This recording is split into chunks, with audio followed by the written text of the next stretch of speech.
Hello friends, welcome to hashtag study with me. Friends, आज आम video रे English pedagogy related किसी selective MCQ करवा जहाँकि आपण को ओटीटी एग्जाम बहुत हेल्पफुल हम। सो फ्रेंड्स, ये वीडियो को एंड जाए देखंतु। आमर मेन हूँ उद्देश्य हूँ आम ये डिस्कसन करवा क्वेश्चन आंसर माध्यम रे। तो आपण ये डिस्कसन रू बहुत हेल्पफुल हम आपण को सब टेट एग्जाम रे ओटीटी हो पेपर 1 and 2 हो ओएसटेट हो सीटेट हो आपण को इंग्लिश पेडागोजी कॉमन थाए सब एग्जाम रे। तो देन हूँ यही जो वीडियो रे आपण जो डिस्कसन करेंगे शुणवे ता द्वारा आपणकर इंग्लिश पेडागोजी रे आपण 50% आंसर सॉल्व निजे करें। तो फास्ट आरंभ करवा। आम मेन उद्देश्य हूँ डिस्कसन करवा। तो डिस्कसन बुझा पड़े कहते ना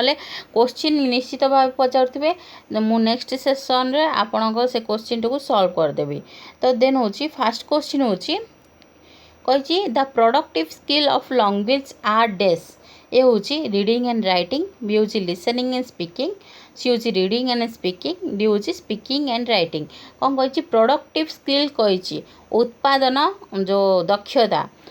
प्रोडक्टिव हेले कौन उत्पादन प्रोडक्शन सहित जोड़ी। तो कौन हम आंसर फास्ट आंसर आपण चूज करनी। देखु लैंग्वेज स्किल केतरा था फास्ट डिस्कसन करवा टिके। तो देखी नेबा। तो ये गोटे मु आनी गोटे चार्टी देखु आमर लैंग्वेज स्किल केतरा थाए। मेन हूँ आम लैंग्वेज स्किल चार्टा अच्छी 4-fold स्किल जहाँकि आसी था आपण से 4टी स्किल कौन। फास्ट हूँ लिसनिंग, देन हूँ स्पीकिंग, देन हूँ रीडिंग, देन हूँ राइटिंग। LSRW मन रखु। सिक्वेन्सटा भी मन रखु। सिक्वेन्सटा मन रखा बहुत इंपोर्टेंट। क्या किए आसते प्रथम LSRW listening, speaking, reading, writing. तो ये जो स्किल जा कौन आम डिस्कसन करवा। देन हूँ देख ये स्किल को आम 2 पार्ट रे विभक्त कर। तो फास्ट हूँ स्किल ऑफ कॉम्प्रिहेंशन। तो देखंतु जेते बेले आपण तो ठीक से बुझी नेबा कौन होची कौन आमे कहबा का स्किल ऑफ कॉम्प्रिहेंशन कहबा का आमे एक्सप्रेशन कहबा सब ठीक भाव बुझी नेबा। कारण एटा कॉन्सेप्ट आपण जदि ठीक भाव बुझी देले सेते बेले आपण सब करेक्ट करिवे। तो देखंतु एठी कौन कहिची स्किल ऑफ कॉम्प्रिहेंशन जेते बेले आपण देखंतु लिसनिंग एंड रीडिंग होची आपणकर स्किल ऑफ कॉम्प्रिहेंशन। कौन पाई स्किल ऑफ कॉम्प्रिहेंशन कॉम्प्रिहेंशन हेले कौन अंडरस्टैंडिंग बुझिबा। जेते बेले आपण शुणु थांती बा पढ़ु थांती ताहले कौन आपण जेती जो वर्ड अछि जो साउंड अछि ताकू भल से भाबरे बुझिले ही आपण तार आंसर करें। तो कौन से साउंड पैटर्न को पढ़ुवा सब वर्ड को आपन को बुझा पड़े अंडरस्टैंडिंग करिया पड़े। से आपको आम कौन कह कौन स्किल ऑफ कॉम्प्रिहेंशन कहवा। देन हूँ receptive skill and skill of recognisation. जेते बेले आपण रीडिंग लिसनिंग एंड रीडिंग करथांती शुणती आ पढ़ती सेते बेले कौन से वर्ड जाको आपण रिकॉग्नाइज करिया पड़े। जेते बेले आपण गोटे कॉन्सेप्ट पढ़ुचंती तो से वर्डटा कौन आपण जानिले रिकॉग्नाइज माने चिन्हिले आपण से कॉन्सेप्ट जानी पारिबे। तो यहाँ कौन कह आम skill of recognisation receptive skill आपन रिसीव करते जिते बेले आपन को कह जाए मुझे कहूची आपन कौन शुणुंट कौन आपन रिसीव कले नॉलेज को। तो सेटा कौन रिसेप्टिव स्किल कह जाए। एथि कौन स्पेसिफिक स्किल कह जाए। आपको लिसनिंग एंड रीडिंग को कौन पाई आम स्पेसिफिक स्किल कहबा एक्टिव स्किल कौन पाई कहबानी। देखंतु एठी कौन होता है जे जो लिसनिंग बा रीडिंग करता है जो व्यक्ति शुणिबा टाइम रे आपण एक्टिव थांती कौन प्रोड्यूस करती कि आपण खाली शुणती पेसिव थांती आपण कौन पाए। देखंतु जेतला आपण पढ़ती आपण कौन कौन गोटे साउंड पैटर्न आपण जो वर्ड थाए सेते बेले आपण किछि प्रोड्यूस करेंगे केवल साउंड पैटर्न आपण वर्ड को रिसीव करेंगे। सेति पे आपण पेसिव थांती बा एक्टिव न थांती। तो मोस्ट इंपोर्टेंट मन रहिला। तो लिसनिंग आउ रीडिंग को आम कौन कह skill of comprehension receptive skill skill of recognisation specific skill. तो बुझिले। देन हूँ स्पीकिंग आउ राइटिंग को बा स्पीकिंग हेल्ले कहवा आउ राइटिंग लेखा को आम कह स्किल ऑफ एक्सप्रेशन। देखो स्पीकिंग जितेबाला आपड़ कहते लेखुंट से कौन आप मनर भाव को प्रकाश करते निज वाक्य द्वारा लेखिबा द्वारा से कौन कह आम स्किल ऑफ एक्सप्रेशन निजर मनर भाव को एक्सप्रेस करते आपण। देन हूँ प्रोडक्टिव स्किल जितेबाला आपड़ कहती लेखती कौन गोटे प्रोड्यूस हुए गोटे आपड़ जो कथा कहती स्पीकिंग करती से गोटे वर्डटी प्रोड्यूस हुए जितेबाला आपन लेखती गोटे वर्डटी लेखारे प्रोड्यूस हुए ग्राफिक रे प्रोड्यूस हुए तो ताको आम कौन कह प्रोडक्टिव स्किल कहवा। देन हूँ जितेबाला आपन पढ़न स्पीकिंग बा कहती आउ जो लेखती आपड़ एक्टिव था गोटे एक्टिव पोजिशन रे था से यहाँ हूँ गोटे एक्टिव स्किल। तो मन रहा स्पीकिंग एंड राइटिंग को आम एक्टिव स्किल कही था। देन हूँ आउ गोटे जिन जानतु जिते बड़े आम लिसनिंग आउ स्पीकिंग को ओराल जो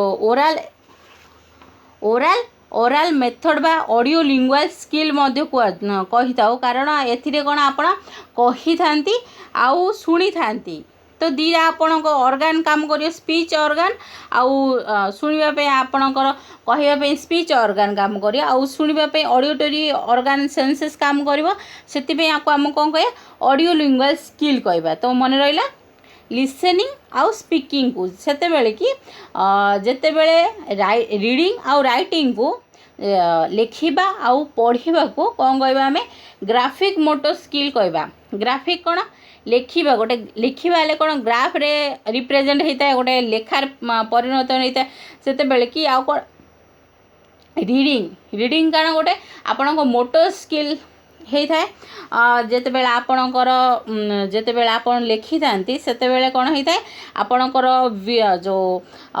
कच्ची फिंगर मूवमेंट सब होता है से कौन मोटर काम करता है आपन फाइन मोटर ग्रोस मोटर काम करता है। तो यहाँ कौन कहे आम ग्राफिक कौन कहवा ग्राफिक मोटर स्किल कहवा। जितेबाला आपन रीडिंग करथा जितेबाला आपन रीडिंग करथांती सेतेबेले कौन होता है रीडिंग करिया टाइम रे आपन विभिन्न शेप जानती वर्ड जानती ये सबू जानती सेटा कौन आपण सब वर्ड को रिकॉग्नाइज करती। देन हूँ राइटिंग समय आपण मोटर स्किल काम करता है से आम कौन कहवा रीडिंग आउ राइटिंग को आम कहवा ग्राफिक मोटर स्किल। तो मन रहा फर्स्ट हूँ लिसनिंग आउ स्पीकिंग को ऑडियो लिंगुअल स्किल। देन हूँ रीडिंग आउ राइटिंग को ग्राफिक मोटर स्किल। आउ एता तो आपड़ देखुं चार्ट या गोटे स्क्रीनशॉट भी नहीं रखिपारे। पैसिव स्किल किए लिसनिंग रीडिंग आउ एक्टिव स्किल किए स्पीकिंग एंड राइटिंग। तो बुझिले लिसनिंग रीडिंग हूँ पैसिव स्किल एक्टिव स्किल किए स्पीकिंग आउ राइटिंग। देन हूँ स्किल ऑफ कॉम्प्रिहेंशन एवं क्वेश्चन थिला कॉम्प्रिहेंशन बा अंडरस्टैंडिंग क्यों थी आसी था आपणकर ऑप्शन राइट आंसर कौन हम लिसनिंग आउ रीडिंग। तो देखी नेबा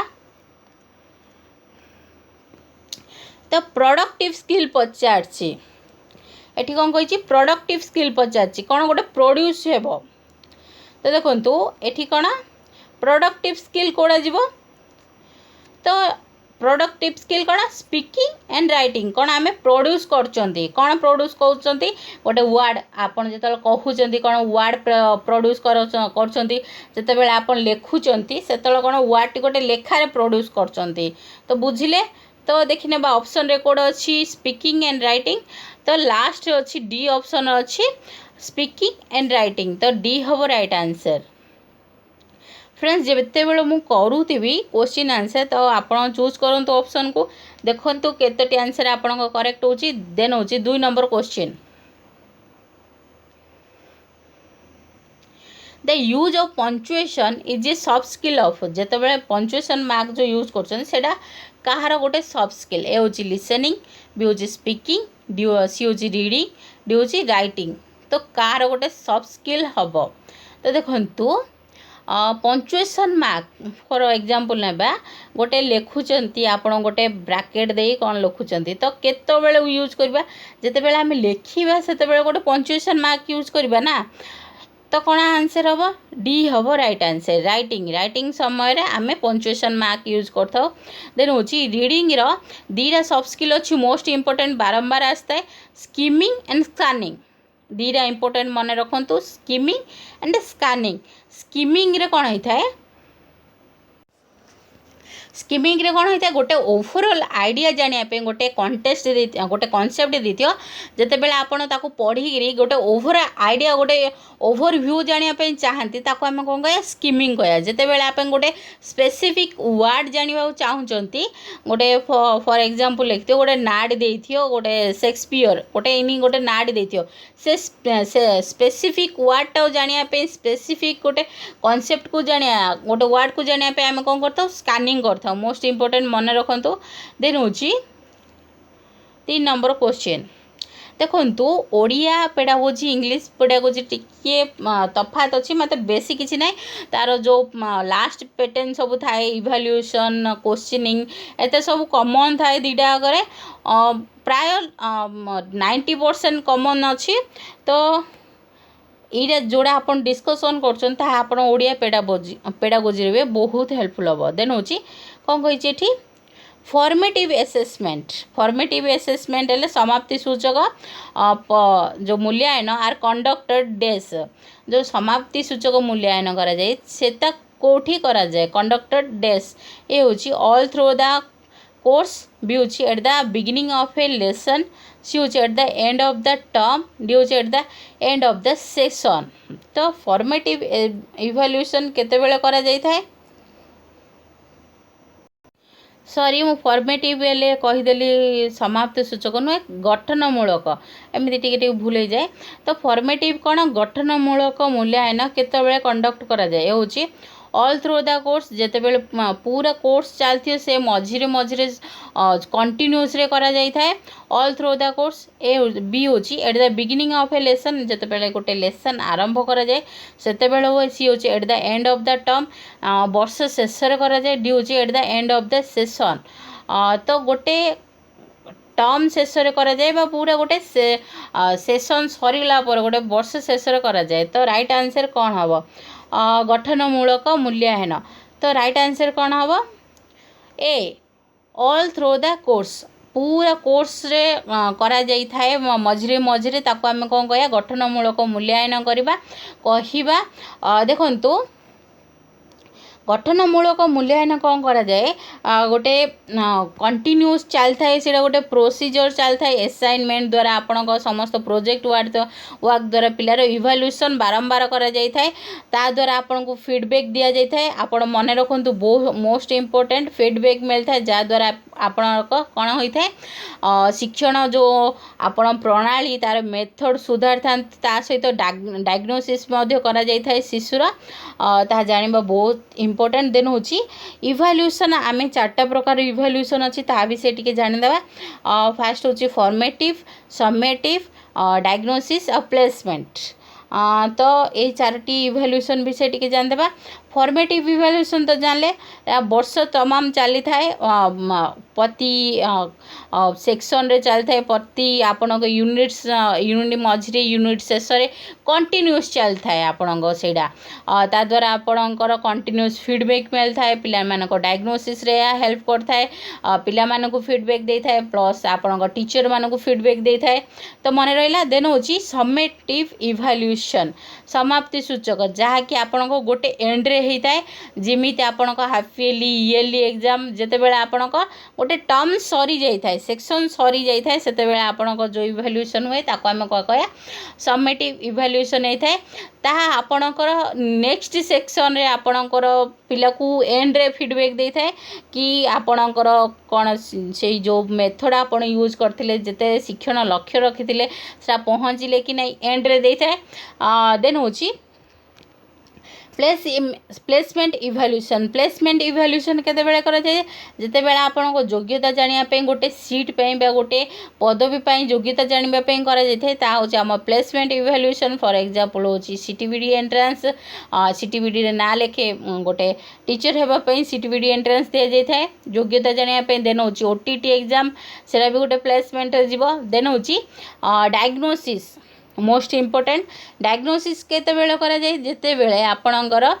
पिलाटी कोठी भूल रोची ताहा जानियापी जेतेबेले आपणक परीक्षण करा जाय थाए ताको आमे डायग्नोसिस करा जाए डायग्नोसिस कला परे ताको आमे रेमेडी दे थाउ केमिति सेही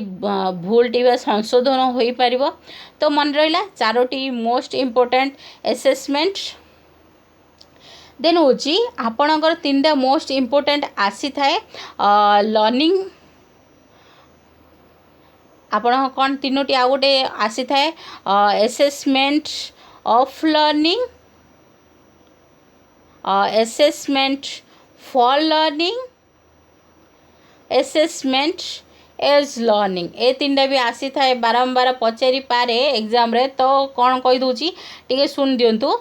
असेसमेंट ऑफ लर्निंग कौन आपणकर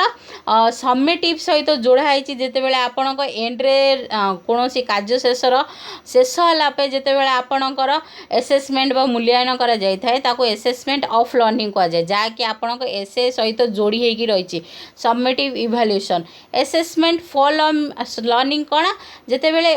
गोटे कार्य चलुथिबो ता मझिरे मझिरे जेतला प्रश्न करिकि ताको इभाल्यूएशन करा जाए असेसमेंट आकलन करा जाय थाए सेतेबेले कोन कह जाय ताको असेसमेंट फॉर लर्निंग कह जाए जहाँकि आमर फॉर्मेटिव इभाल्यूएशन सहित जोड़ा होईची असेसमेंट एज लर्निंग कौन निजर केते अग्रगति अच्छी हेची कि नहीं ता जानिया पे करा जाय थाए। तो मन रहिला तो आपण सहजे मन रखिबा एफडा आरंभ होईची तो एफडा जोठी आरंभ होती सेटा आपणक फॉर्मेटिक को जीव इन सर्ट रे आपण मन रखिपारे आउ रहा ओडा जितेबाला आरंभ होइतिबो सेटा एस को जीव समेटिव इभाल्यूएशन को देन होची आमे कौन गोटे ओवरऑल कॉन्सेप्ट जान नेबा ताले आपण को एग्जाम रो बहुत हेल्पफुल हबो। देन होची 4 नंबर क्वेश्चन 4 नंबर क्वेश्चन कौन कही कंटिन्यूस एंड कॉम्प्रिहेंसिव इभाल्यूएशन एम्फासाइजेस दिस जो कंटिन्यूस और कॉम्प्रिहेंसिव इभाल्यूएशन अच्छी सीसी सतत और निरंतर सतत व्यापक मूल्यांकन सतत और समव्यापक मूल्यांकन तो कौन कहबा सेटा काहा को बेसी एम्फासाइज करता है ये होची प्रोसेस इभाल्यूएशन भी होची टर्म इभाल्यूएशन सी हूँ प्रोडक्ट इभाल्यूएशन डी हूँ समेटिव इभाल्यूएशन। तो टिके क्वेश्चन टा पढ़ने देखु सीसी कौन सत जो कंटिन्यूस तो 3 भाग अच्छी कंटिन्यूस एटा कौन इभाल्यूएशन बा मूल्यांकनटा कंटिन्यूस रे चलता है आपण यूनिट टेस्ट तापर half yearly test yearly test continuous गोटे कोर्स कंटिन्यूस रे चलता है। देन हूँ कॉम्प्रिहेंसिव माने कोलेस्टिक आ को कोलेस्टिक दीटाक स्तर को नहीं थाए आपण शैक्षिक और सहशैक्षिक पाठ्यक्रम को नहीं थाए। देन हूँ इभाल्यूएशन प्रोसीजर सबू फॉलो कर थाए तो बुझिले सीसीई रो अर्थ। देन हूँ सेटा कौन गोटे प्रोसेस इभाल्यूएशन एटा कौन देखो ये तीनोटी अच्छी टर्म एंड इभाल्यूएशन वर्ष शेष रही था मु तो भी कहली पूरा इयरली चली था तो गोटे टर्म एंड इभाल्यूएशन हेनी तो यहाँ कटिज। देन हूँ प्रोडक्ट इभाल्यूएशन देखो एटा गोटे गोटे प्रोसीजर गोटे प्रोडक्ट एले कौन गोटे फल मिलला लास्ट को गोटे फलाफल मिलला एतिकी आसिला आम प्रोडक्ट जी उत्पादन है गोटे प्रोडक्ट मिलला एतिकी आम हाथ अच्छी सेटा प्रोडक्ट हेनी सेटा कटिज। देन हूँ सेटा गोटे प्रोडक्ट नहीं गोटे यहाँ प्रोसीजर रे चलता है ए पर तापर गोटे सेक्शन गोटे पर गोटे कंटिन्यूस रे चलता है गोटे प्रोडक्ट नहीं एले आपण इयरली टेस्ट कले लास्ट को एतिकी फल मिलला एति पिला पास हेले एति पिला फेल हेले एने गोटे प्रोडक्ट तो बाहरी ना। तो डी हूँ समेटिव इभाल्यूएशन जीवनी यहाँ कौन हूँ यहाँ गोटे प्रोसेस इभाल्यूएशन यहाँ गोटे प्रोसीजर थाए से कौन कंटिन्यूएशन कॉम्प्रिहेंसिव इभाल्यूएशन रे एफए आउ सीए दीटाक जाए एफए आउ एसए फॉर्मेटिव इभाल्यूएशन एसए कौची sorry FE formative evaluation and summative evaluation दीटाक जाए तो मन रहा देन हूँ 5 number question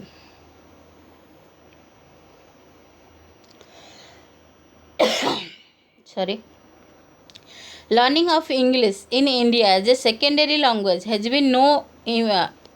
been so important since days Bharat में इंग्रेजी कौन गोटे सेकेंडरी लैंग्वेज द्वितीय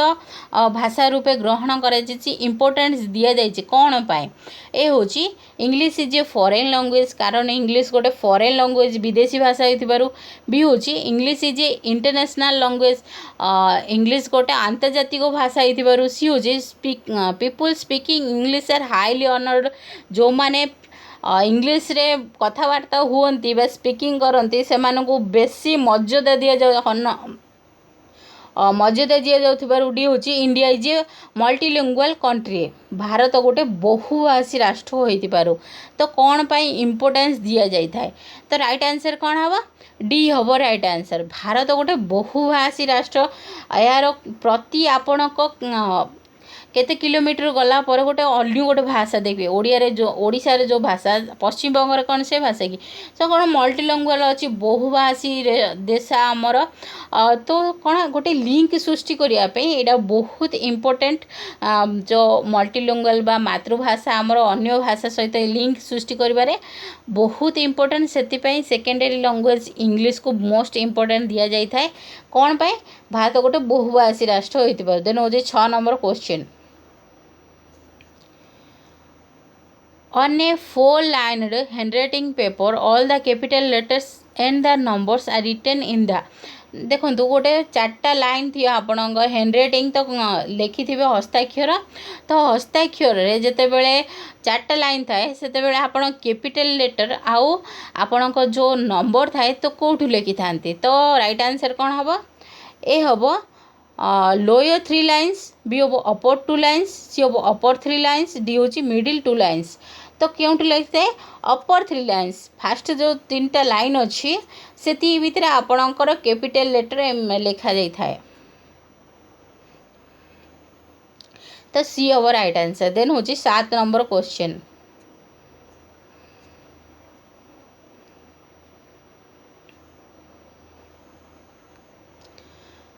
When should a teacher design activity for a lesson? केते बेले गोटे टीचर बा शिक्षक एक्टिविटी सब डिजाइन करी गोटे लेसन पाई गोटे पाठ्य जो पढ़ेबे तापई सब एक्टिविटी केते बेले करिवे ए होची आफ्टर सिलेक्टिंग द मेथड जेते बेले गोटे मेथड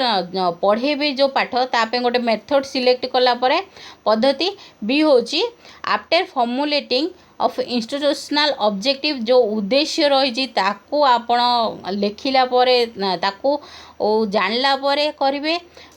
देन होची सी होची आफ्टर रीडिंग द लेसन आपण पढ़ी सारा पर से लेसन टी डी होची आफ्टर कलेक्टिंग टीएलएम आपण जो शिक्षण सामग्री अच्छी ताकू कलेक्शन कला परे आपण एक्टिविटी को डिजाइन करिवे तो राइट आंसर कौन हम एक्टिविटी केतल डिजाइन करिया कौन आम ये पाठटी पढ़ेबार अच्छे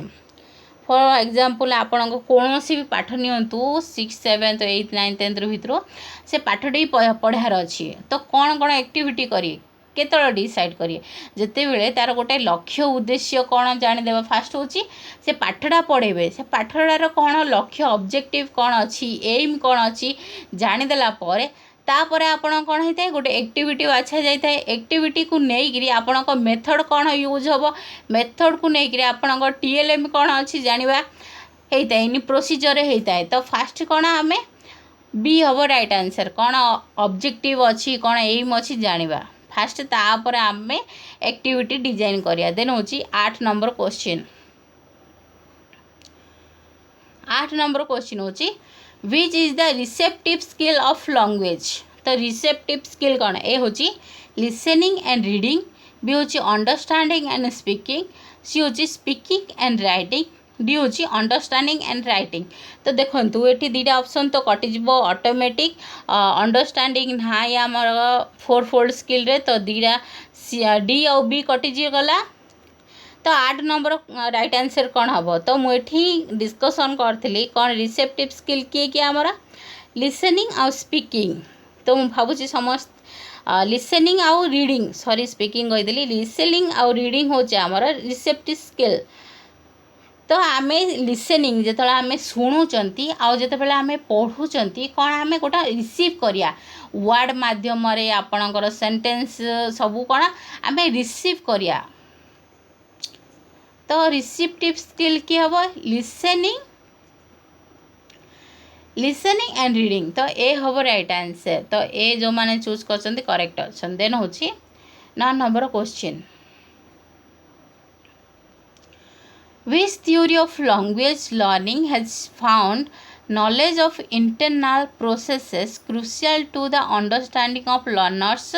ए हूँ द कॉग्निटिव थ्योरी भी हूँ स्टिमुलस रेस्पॉन्स थ्योरी सी हूँ ऑपरेटिंग कंडीशनिंग थ्योरी डी हूँ द क्लासिकल कंडीशनिंग थ्योरी तो कौन कही एमध्य को थ्योरीटा कही कि नॉलेज ऑफ इंटरनल प्रोसेस जो आपण को आंतरिक प्रोसीजर होता है सेटा क्रुशियल टू अंडरस्टैंड जिते आपण को पिला को बुझापी से बहुत इम्पोर्टेंट किए कही एटा कही आम कॉग्निटिव थ्योरी कहे तो ए हम राइट आंसर देन हूँ 10 नंबर क्वेश्चन तो 10 नंबर क्वेश्चन कौन कही writing is this representation of speech ए हूँ मॉर्फोलॉजिकल भी हूँ लिंग्विस्टिकल सी हूँ ग्राफिकल डी हूँ फोनोटिकल तो राइट आंसर कौन हम भावुंट ऑप्शन मध्य चूज करूँ 10 नंबर क्वेश्चन तो कौन भावुंट राइट आंसर कौन हम देखूँ जिते आम रीडिंग राइटिंग करिया जिते आपड़ कौन शब्द लिखु फॉर एग्जांपल गोटे भी लिखु रोज रोज ये लिखिले तो आम क्या रिप्रेजेंट करिया गोटे स्पीच रो गोटे भाषार क्या रिप्रेजेंट करिया तो आपड़ देखु रोज एली लिखिले ये भाषा गोटे स्पीच रोज एले आप क्या रिप्रेजेंट कले गोटे ग्राफिक को तो राइट आंसर कौन हम यहाँ ग्राफिक को रिप्रेजेंट करे सी हम राइट आंसर तो देन हूँ 11 नंबर क्वेश्चन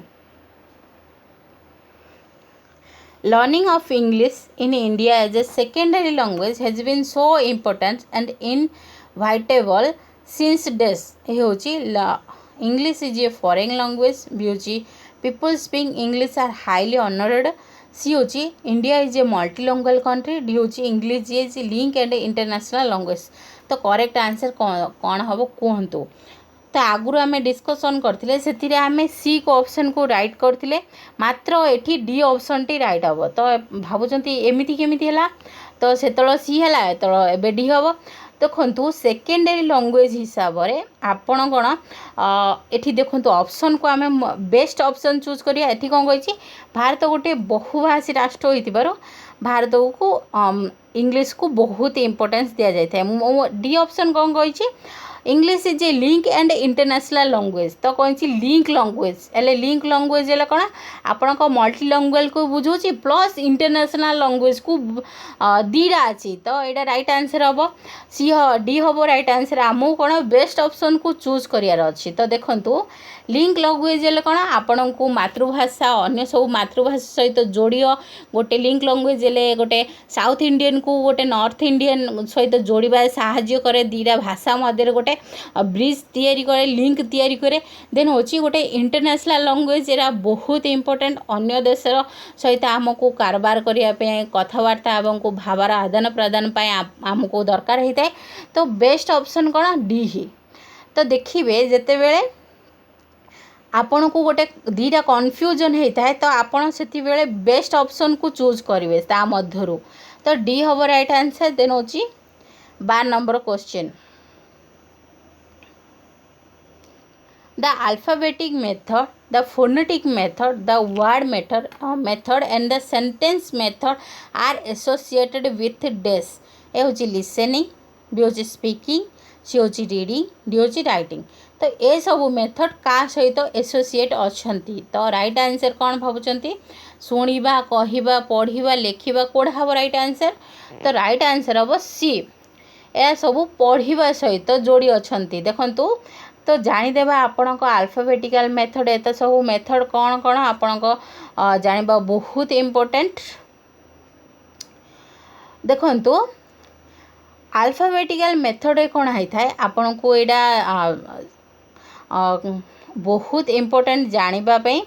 अल्फाबेटिकल मेथड कौन होता है गोटे जदि आपन को शिखेबार अच्छी पिला को केट शिखेबार अच्छी तो कौन हम से CAT आपण बारंबार उच्चार करें जिते बड़े पर्यंत पिलाटी से वर्डटा शिखिनी तो कौन यहाँ हूँ अल्फाबेटिकल मेथड आपन को एग्जांपल रे कही सहज भाव में देन हूँ फोनिक मेथड रे कौन होता है आपन को वोवल वर्ड आपण व्यंजन वर्ण स्वर वर्ण ए सब शिखे दि जाए देन आऊँ से वर्ण सहित आपन को वर्ड को संयुक्त करा जाए सेते बेले आपन कौन होता है फोनिक मेथड होता है देन हूँ वर्ड मेथड कौन होता है यहाँ कौन गोटे वर्ड को रिप्रेजेंट करता है जिते बेले आपन गोटे टाइगर पिक्चर देखा यहाँ वर्डटा कौन से पिलाटी कह यहाँ कौन टाइगर तो यहाँ हम वर्ड मेथड देन हूँ सेंटेंस पिला मैंने प्राय तो वाक्य कहवा भल पसंद करती जिते बेले पिलाटी स्कूल आई था सी वाक्य कहवा लगी था तो कौन गोटे वाक्य को एज ए यूनिट नहीं कि जिते बेले आपण मेथड करा जाय थाए सेते बेले कौन होता है सीटा सेंटेंस मेथड हम तो बुझी पारे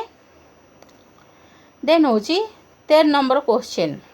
बोधे यहाँ 13 नंबर हम कौन कही In order to assess the all-round development of a learner, the teacher has to take the help of जिते बेले को गोटे सर्वांगीन विकास करिवार विकास को मापिबार अच्छी सेते बेले कौन डाउ नेबे को इभाल्यूएशन डा नेबे ए होची यूनिट एंड इभाल्यूएशन गोटे एककर शेष जो करा जाय थे इभाल्यूएशन से इभाल्यूएशन ना टर्म एंड इभाल्यूएशन गोटे टर्म रे शेष जेते बेले करा जाय थे देन हूँ कंटिन्यूएशन कंपेरेटिव इभाल्यूएशन सतत संव्यापक मूल्यांकन देन हूँ डी हूँ मंथ एंड इभाल्यूएशन मासे शेष जो इभाल्यूएशन करा जाय था तो जिते बेले आप देखो ऑलराउंडर डेवलपमेंट हेल्ले कौन आप शैक्षिक सहशैक्षिक प्लस आपण समस्त गुणावली की आप इभाल्यूएशन करेंगे ऑलराउंडर कौन जाता है आपण शारीरिक बौद्धिक मानसिक दैहिक सब आध्यात्मिक सब कैटेगोरी को आप इभाल्यूएशन करा तो कौन आप करेंगे CC यूज करेंगे कंटिन्यूअस एंड कम्प्रिहेंसिव इभाल्यूएशन करेंगे यूज करेंगे तो ये मो समस्त गोटे प्रश्न अच्छी CC ही केबेठू लागू है CC केबे ठारू भारत रे लागू है शिक्षा क्षेत्र में आपको CBSE तो लागू करिछि को मसीहाटू लागू करछि आपन को आंसर देवार अच्छे तो कमेंट बॉक्स रे निश्चित भाव कहे देखा काउ काउ को आंसर जना अच्छी देन हूँ यहाँ बोधे 14 number question identify the statement which is not true एति मध्य गोटे स्टेटमेंट अच्छी जहाँकि सत्य नुहे ए हूँ English the most widely spoken language in the world तो इंग्लिश गोटे भल जो बहुल भाव व्यवहार होते गोटे गोटे लैंग्वेज बा भाषा अटे तो ठीक अच्छे बहुल भाव व्यवहार होता है मोस्ट कंट्री व्यवहार होता है देन हूँ बी हूँ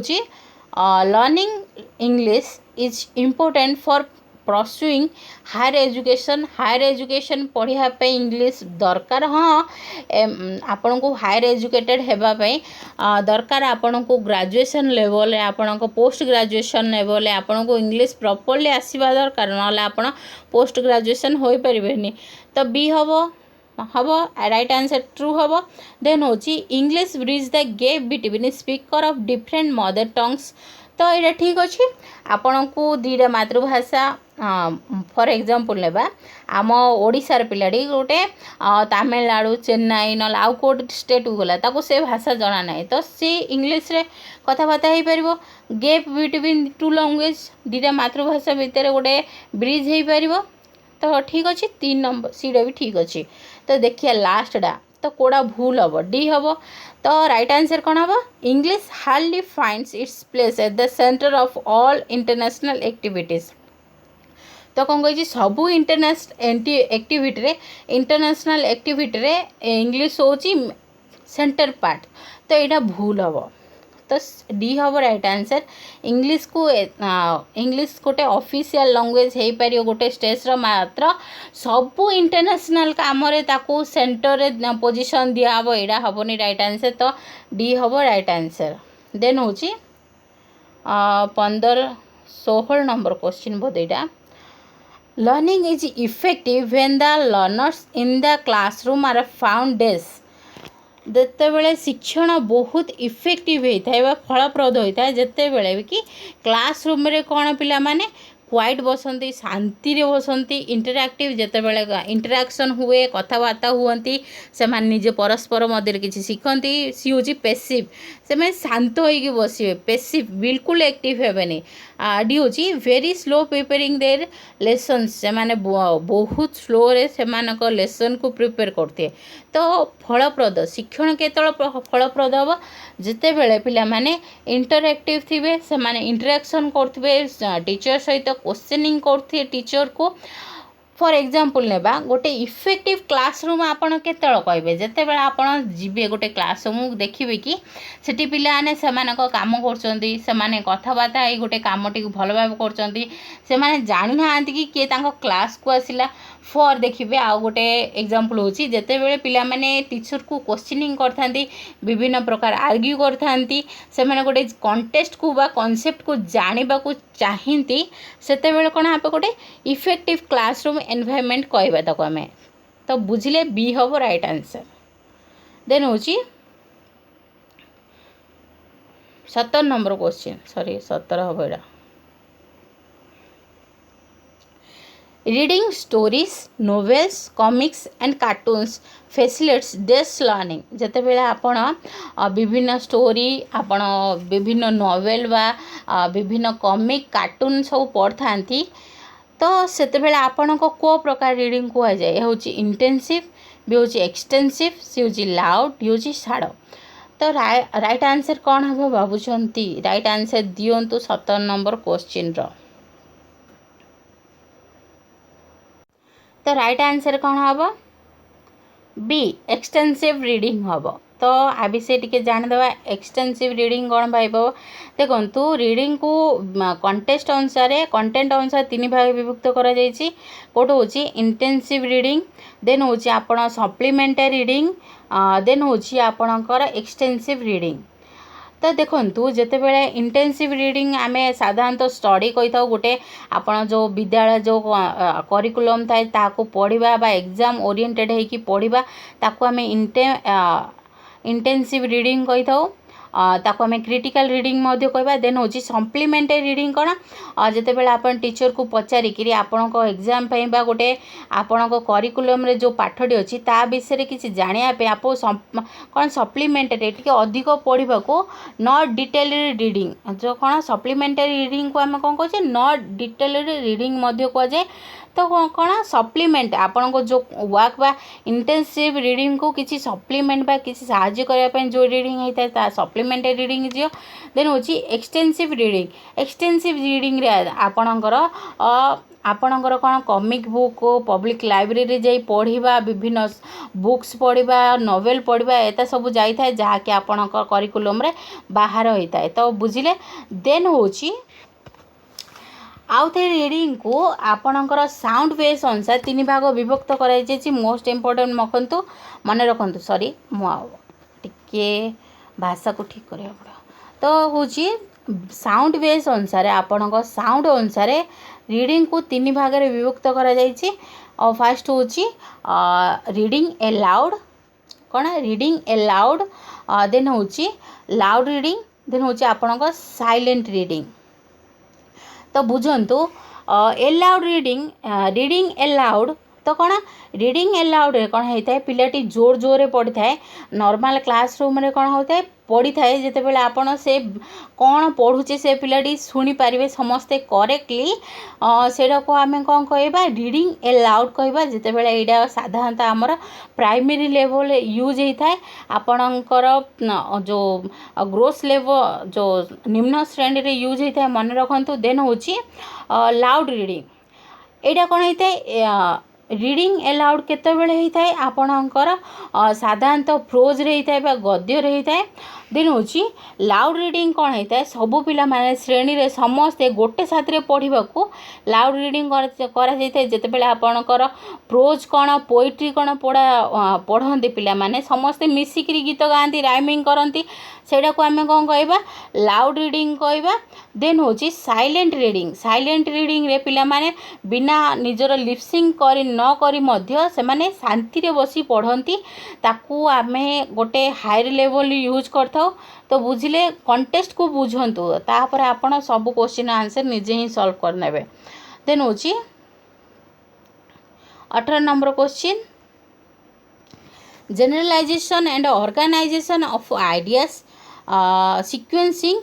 cognition and use of vocabulary are the soft skill of। तो जनरलाइज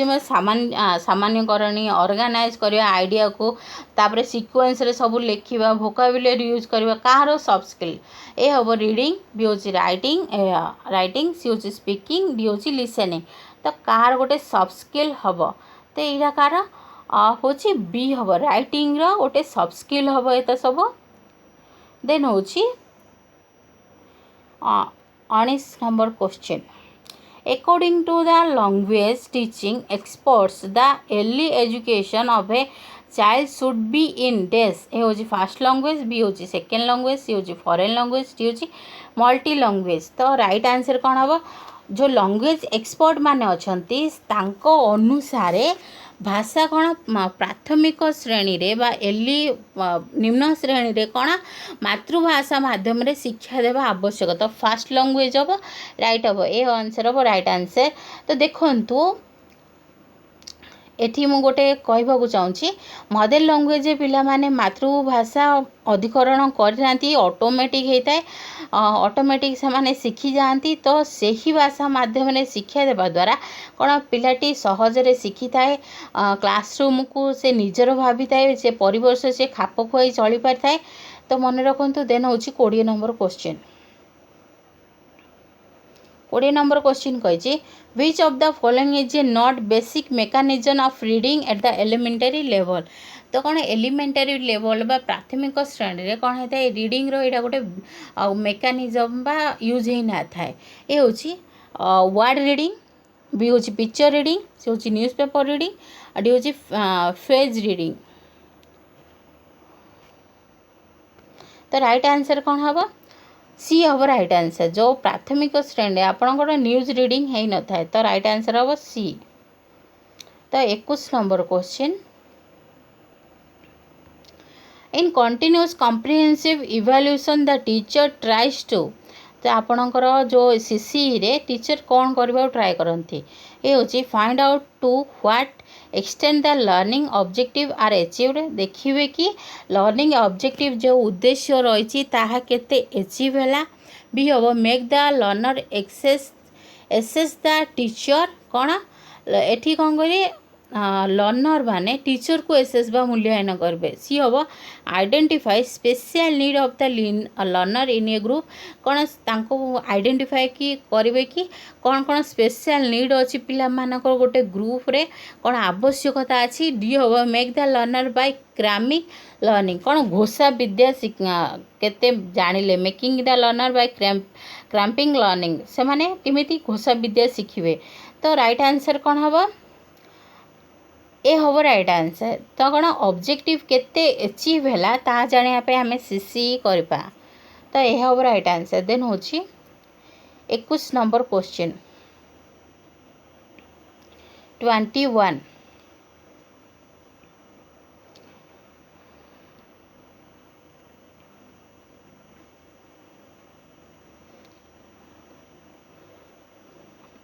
देखी 21 रे कौन देखी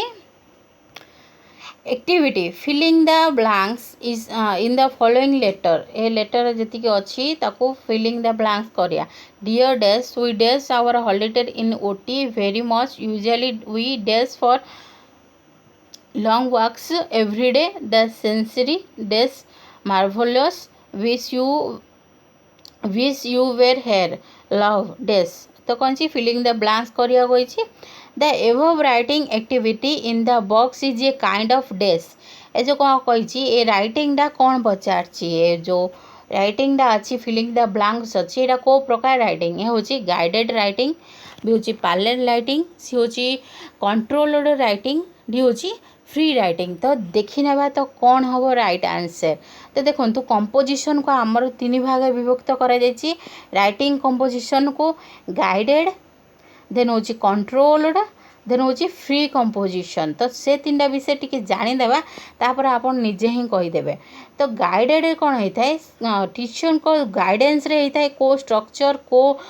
फॉर्मूला यूज करिवो को वर्ड यूज करिवो पूरा शिक्षक गाइडेंस रे होता है जिते बेले ताको आमे गाइडेंस राइटिंग कहबा। देन हूँ कंट्रोल राइटिंग रे आपन गोटे मिनिमम गोटे गोटे सिचुएशन दिया जाए कंट्रोल्ड सिचुएशन रे आपन को मिनिमम जो सेंटेंस जो पैराग्राफ आपन दिया जायछि से पैराग्राफ ही आपन नहीं कि राइटिंग करेंगे ताको आम कौन कहवा कंट्रोल्ड राइटिंग करवा। देन हूँ डी हूँ फ्री राइटिंग केतेबेले आपन को कौन सी गाइडेंस देवेनि कि ना कौन सी कंट्रोल सिचुएशन रहिबो सेतेबेले आपन कौन हम फ्री राइटिंग हम जमीती आपन एसे राइटिंग हम क्रिएटिव राइटिंग हम सेतेबेले सब कौन फ्री राइटिंग रे जीवो। तो राइट आंसर कौन हम एठी कौन गोटे गोटे आपन को मन इच्छा तो आपड़ ये लिखिपारे डियर तापर मन इच्छा गोटे वाटी मारदेवे एमती हम ना। तो ये कौन हम गोटे मिनिमम गोटे दिखाई फॉर्मूला कि आपड़ ए वर्ड यूज करेंगे। तो राइट आंसर कौन हम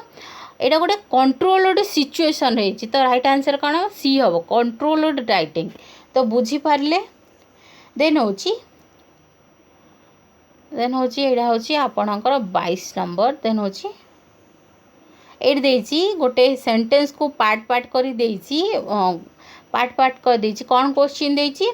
reading according to the division of the above sentence in the box is called. A sentence जो पर डिवीजन करा जायछि ता अनुसार पढ़िबा को आमे कोन कहबा। ए होछि वर्ड रीडिंग, फेज रीडिंग, सी हूँ चंकिंग रीडिंग, डी हूँ क्लोज रीडिंग। तो कौन कहबा हमें जिते बेले गोटे सेंटेंस को सेंस ग्रुप रे डिवाइड करा जाय थाए सेते बेले आपण कौन कहि थाओ सेटा चंक रीडिंग कहि थाओ। तो सी हम राइट आंसर जिते बेले आपण को सेंस ग्रुप रे डिवाइड होता है ताको हमें चंक रीडिंग को। Then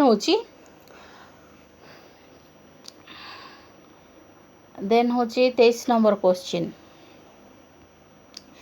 the pronunciation of the word take is dash. तो एबीसीडी मधुर प्रोनाउंसिएशन टेक रो कौन हम बी हम राइट आंसर। देन हूँ 24 number question a child study in class 5th says I drinked water. This indicate that the child is एटी कौन गोटे चाइल्ड अच्छी पंचम क्लास सी कहला आई ड्रिंक्ड वाटर। तो एटी जो चाइल्ड जो कहला से कौन इंडिकेट कर has not learned grammar rules properly से ग्रामर रूल जानी से भूल कला। बी हूँ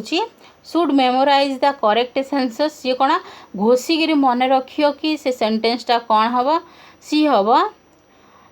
has over generated the rule for making past tense verb showing that his learning is taking place. D haba is careless and should be taught to the conscious of their error। कौन एटा गोटे careless पिलाटा सी किसी जाने।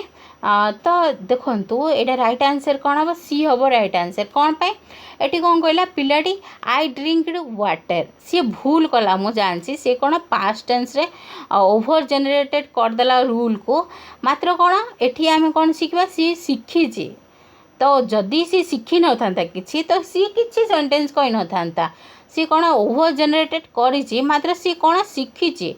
कि learning take place होती कौन शिक्षण टिके काम आसी आम कौन कहवा से सेंटेंसटा को आमे माने उदाहरण माध्यम सुधार ट्राए करवा रूल डाउ ठीक भाव बतेवा। तो राइट आंसर हम सी हम राइट आंसर।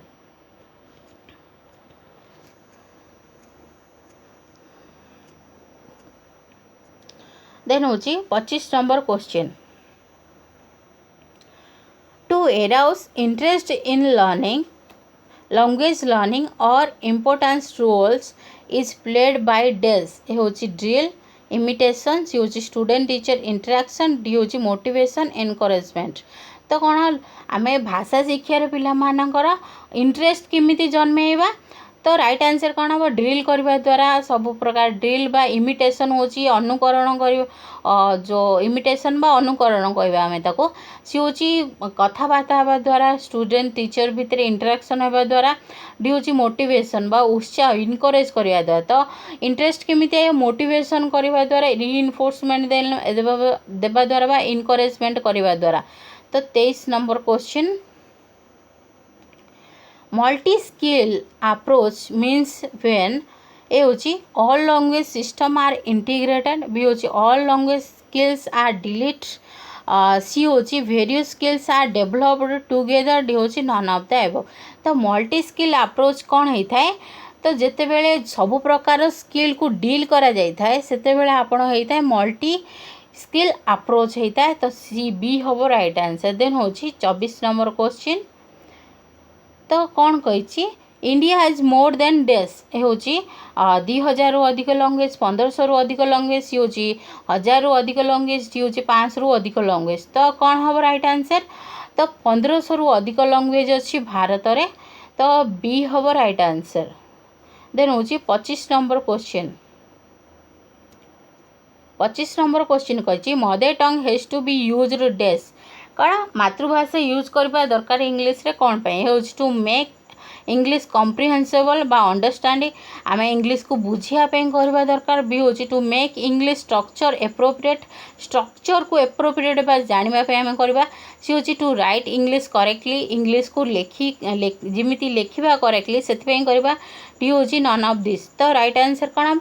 ए हम राइट आंसर जिते बड़े आप मातृभाषा यूज करती तो कौन कॉम्प्रिहेंसिव अंडरस्टैंडिंग यूज करथांती तो ये हम राइट आंसर। आपण यहाँ क्या सहित जोड़ी ट्रांसलेशन कम ग्रामर मेथड सहित जोड़ी जो थी कि आप मातृभाषा की यूज करा जाता है as a tool target language बा इंग्लिश को जानापी।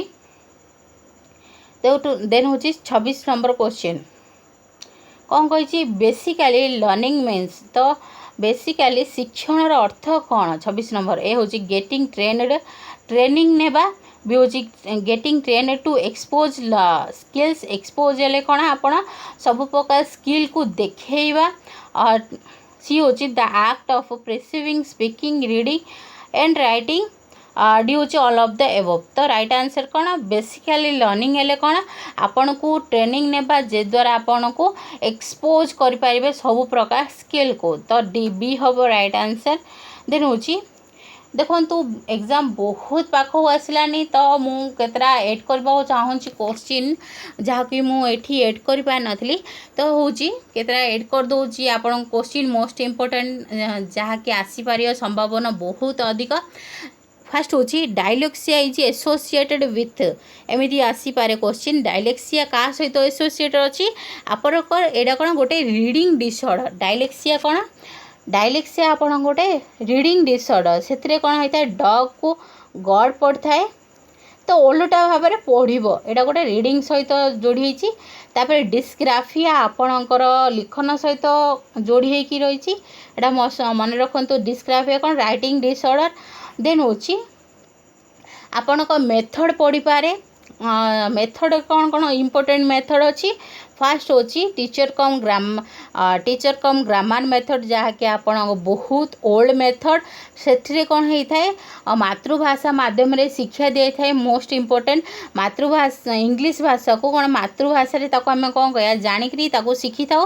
फॉर एग्जांपल डग डग को आम कौन कह कुकुर कहवा तो ओडिया से पिला बुझा डग एले कुकुर इन बुझा translation cum grammar method. Then हूँ डायरेक्ट मेथड कौन यूज हम खाली से टारगेट लैंग्वेज रे ही यूज हम से आम कौन कह नेचुरल मेथड कही था तो कौन हाँ से पिला केवल डग कह कुकुर कहबनी मातृभाषार बिल्कुल यूज करानी कहीं मायरी यूज करें सम पर्पज मात्र बिल्कुल यूज करवा नियम नुहे। तो देन हूँ स्ट्रक्चर्ड मेथड रे आपण गोटे से गोटे अप्रोच स्ट्रक्चर्ड अप्रोच जहाँकि आपण ट्रांसलेशन कम ग्रामर मेथड भी डायरेक्ट मेथड भी आपण यूज करें तो कौन से आम स्ट्रक्चर आप्रोच आम मैंने पिला स्ट्रक्चर शिखे दे था कि सेंटेंस रे कौन स्ट्रक्चर यूज हो फेजाल फेब कम आइडल कौन सब कौन स्ट्रक्चर शिखे दे था बाइलिंगुअल मेथड कौन आपणकर translation cum grammar method plus direct method गोटे कॉम्बिनेशन तो बुझिले एतिकी ही कॉन्सेप्ट एतिकी जाणदेले आपणकर गोटे एग्जाम आपण इजीली लिखिपारे। तो फ्रेंड्स आपण को केमिति वीडियोटी लगिला कमेंट कर निश्चित कहिबे। Thanks for watching.